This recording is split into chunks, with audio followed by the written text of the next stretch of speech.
سبھی لوگ واشنگٹن میں نہیں رہتے، دور دور سے مختلف شہروں سے یہاں پہ آئے ہیں اور ایک خاص مقصد کے لیے، کاز کے لیے آئے ہیں، پاکستان کے کاز کے لیے آئے ہیں. Of course Imran Khan important ہے، لیکن عمران خان ہی کا کاز نہیں ہے، یہ کاز پاکستان کا کاز ہے. یہ دن اس لیے بھی میں سمجھتا ہوں بہت امپورٹنٹ ہے کہ ہم وائٹ ہاؤس کے قریب ہیں. وائٹ ہاؤس کے قریب کھڑے ہو کر ہم ایک پوزیشن، ایک پٹیشن، ایک ریکویسٹ سامنے لا رہے ہیں. اور وائٹ ہاؤس کی اگر ہم تاریخ دیکھیں تو وائٹ ہاؤس نے دنیا میں لبرل ڈیموکریسی کے لیے، جمہوریت کے لیے، اس کو پھیلانے میں، اسے ڈیپ کرنے میں، اس کی ڈیفنس کے لیے وائٹ ہاؤس نے بڑے اقدامات لیے ہیں. اور وائٹ ہاؤس کی اپنی ایک سگنیفیکنس ہے، اس کی تاریخ ہے. فرسٹ ورلڈ وار میں 5 ملین امریکنز جمہوریت کی خاطر اس جنگ کا حصہ بنے.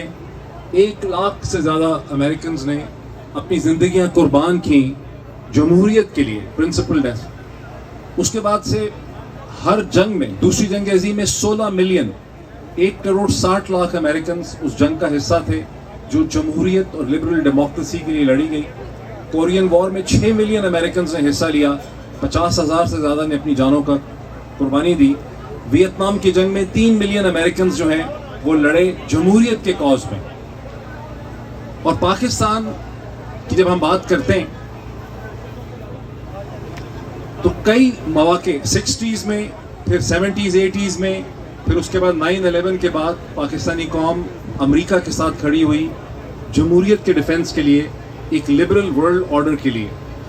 یہی امریکہ کی پوزیشن ہے فورن پالیسی میں، یہی وائٹ ہاؤس کی پوزیشن ہے. یہی جھگڑا ہے وائٹ ہاؤس کا چائنا کے ساتھ، رشیا کے ساتھ، کوریا کے ساتھ. یہی بیسس ہے یوکرین کی جنگ کی کہ امریکہ لبرل ڈیموکریسی کو، لبرل ڈیموکریٹک آرڈر کو ڈیفینڈ کر رہا ہے.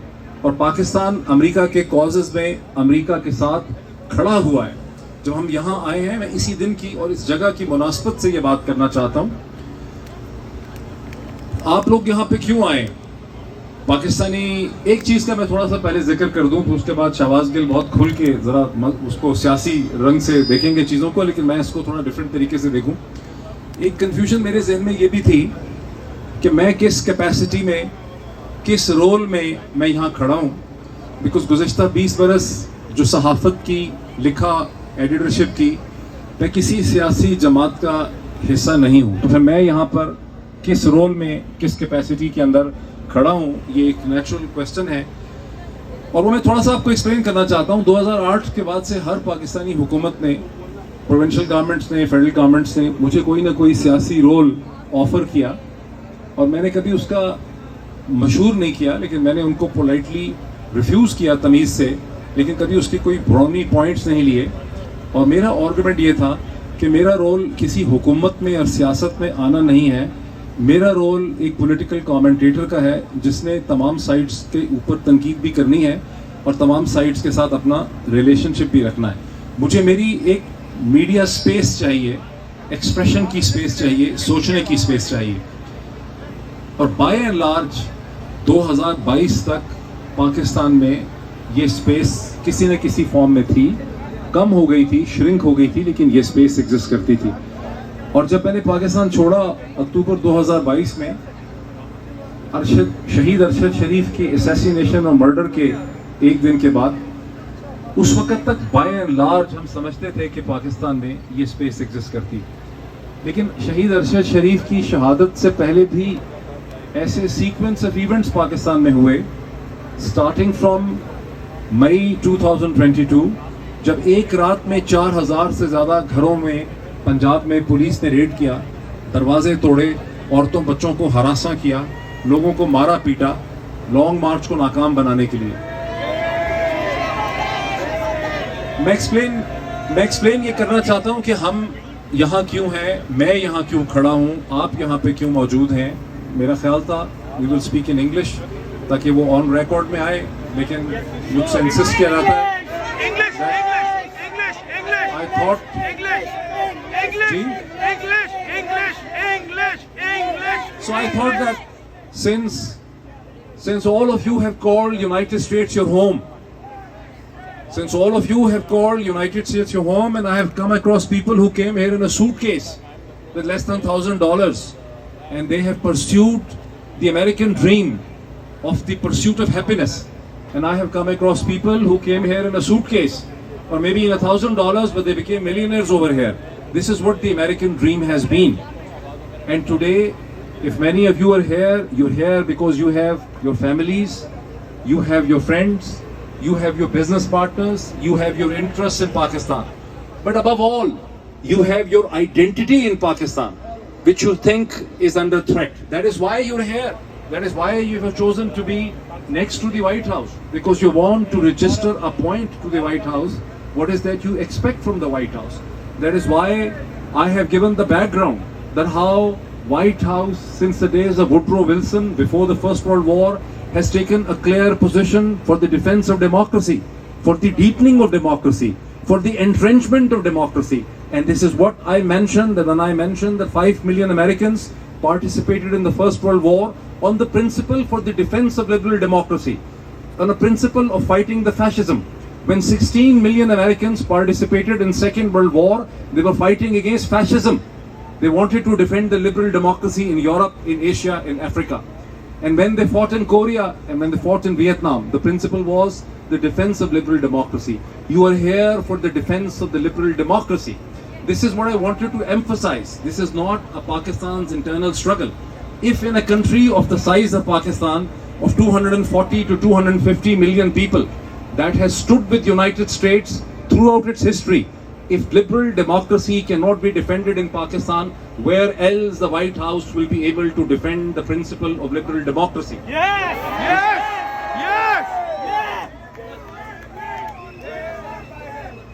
It is not just the murder of media or the assassination of Arshad Sharif, but the sequence of events that started to take place in Pakistan after May 2022.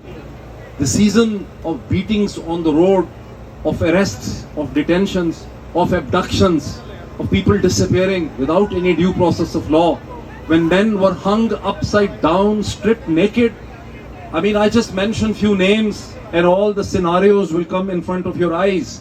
When I mention Imran Riaz Khan, when I mention Arshad Sharif, when I mention Jameel Farooqi, when I mention Dr. Shahbaz Gill, when I mention Senator Azam Sawati, all the events come in front of your eyes. The way the former Prime Minister of Pakistan, Imran Khan, was almost assassinated and murdered on 3rd November 2022 near Wazirabad.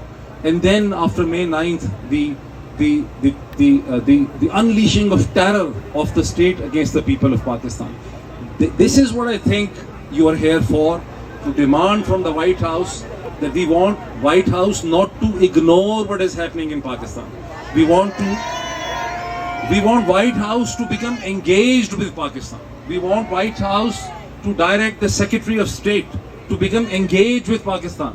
When we see what is happening in Pakistan, the human right violations which I just mentioned, the violation of the dignity of home, the way women have been treated, the way still hundreds of men and women are in arrest, including many women. When you think of Khadija Shah, when you think of Alia Hamza, when you think of Sanam Javed, they're still under arrest. So you're here for the defense of human rights, for the defense of democracy. And these are essentially the values that have resonated with the American system and with the White House for the past 100 plus years. That is why you and the White House, if White House really believes in what it says, then you are here only to further the agenda of the White House. We are not taking a position against the White House.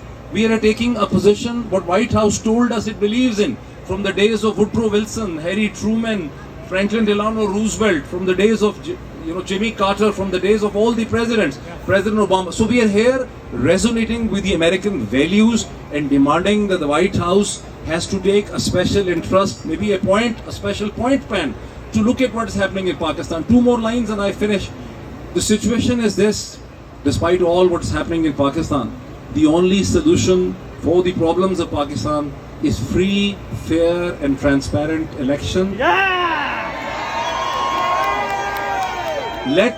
let there be a government, whosoever it is, that represents the people of Pakistan.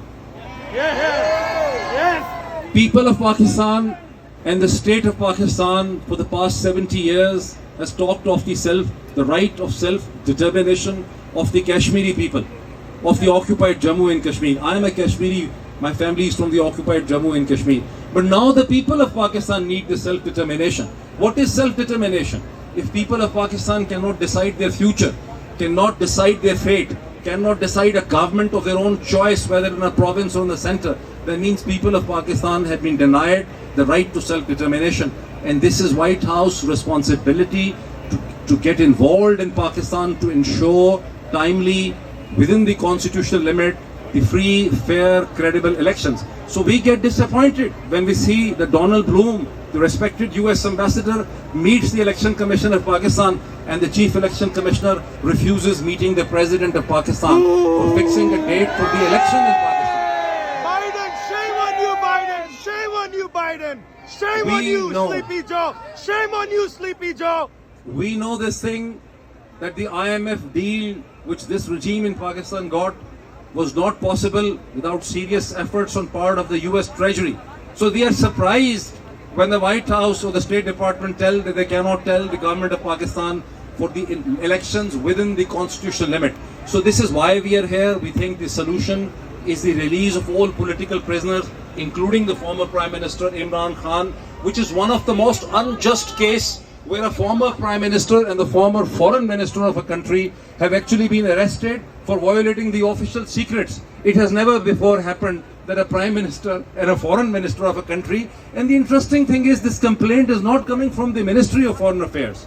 If anything, if cipher was an issue, it should have been an issue for the Ministry of Foreign Affairs. But the Ministry of Foreign Affairs has never launched a complaint in Pakistan. It is the Ministry of Interior of the PDM government that launched that complaint. So these are some of the points I think we need to reassert, and I believe that a memorandum will also be delivered to some representative from the White House today. So I wish that our voice reaches the White House, the presidency. Thank you so much.